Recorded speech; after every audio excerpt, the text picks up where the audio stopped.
यह कहानी है एक घने जंगल की, जहां जानवर शेर के आतंक से डरे हुए थे। शेर सुल्तान अपने घमंड और क्रूरता के कारण हर दिन एक जानवर का शिकार करता था।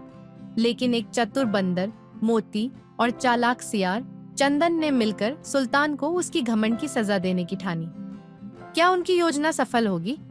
आइए जानते हैं। घने जंगल में मस्ती से भरा एक बंदर, मोती, पेड़ों पर उछल कूद करता था।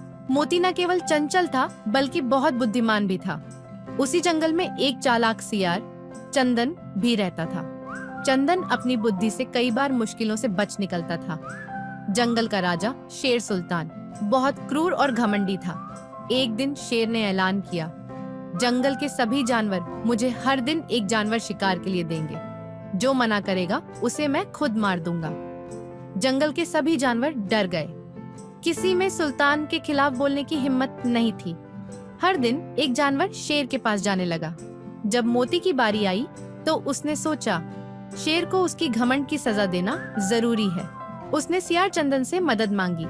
मोती ने कहा, चंदन भाई, तुम हमेशा से चालाक हो, मुझे शेर के खिलाफ योजना बनाने में मदद चाहिए। चंदन मुस्कुराया और बोला, शेर की ताकत से नहीं, बल्कि उसकी मूर्खता और घमंड का फायदा उठाकर ही उसे हराया जा सकता है। सुनो मेरी योजना। अगली सुबह मोती जानबूझकर देर से शेर के पास पहुंचा। शेर गुस्से से चिल्लाया, तू इतनी देर से क्यों आया? अब मैं तुझे मार दूंगा।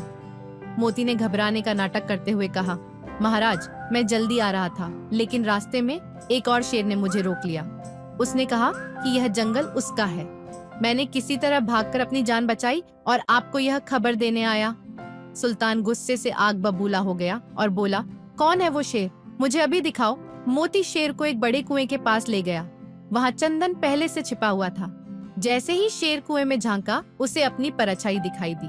चंदन ने कुएं के पास से शेर की दहाड़ जैसी आवाज निकालनी शुरू कर दी। सुल्तान को लगा कि कुएं के अंदर कोई दूसरा शेर दहाड़ रहा है। उसने गुस्से में कुएं में छलांग लगा दी। गहरा कुआं शेर के लिए कब्र बन गया। मोती और चंदन ने खुशी खुशी यह खबर जंगल के जानवरों को दी। सभी ने उनकी तारीफ की और सुल्तान के आतंक से हमेशा के लिए मुक्त हो गए। टीम वर्क, बुद्धि और साहस के बल पर बड़ी से बड़ी समस्या का समाधान हो सकता है। साथ ही घमंड और क्रूरता का अंत निश्चित है। यह कहानी हमें सिखाती है कि समझदारी और मिलकर काम करने से किसी भी चुनौती को हराया जा सकता है। चाहे कोई कितना भी ताकतवर क्यों न हो, घमंड और क्रूरता का अंत जरूर होता है। बुद्धि और साहस से बड़ी मुश्किल को हल किया जा सकता है। इस तरह छोटे और चतुर बंदर मोती ने पूरे जंगल को शेर के आतंक से बचा लिया। सभी जानवर मिलकर खुशी खुशी रहने लगे। अगर आपको यह कहानी पसंद आई हो तो कृपया इसे लाइक करें और अपने दोस्तों के साथ शेयर करें। आपका समर्थन हमें और भी दिलचस्प कहानियाँ लाने के लिए प्रेरित करेगा।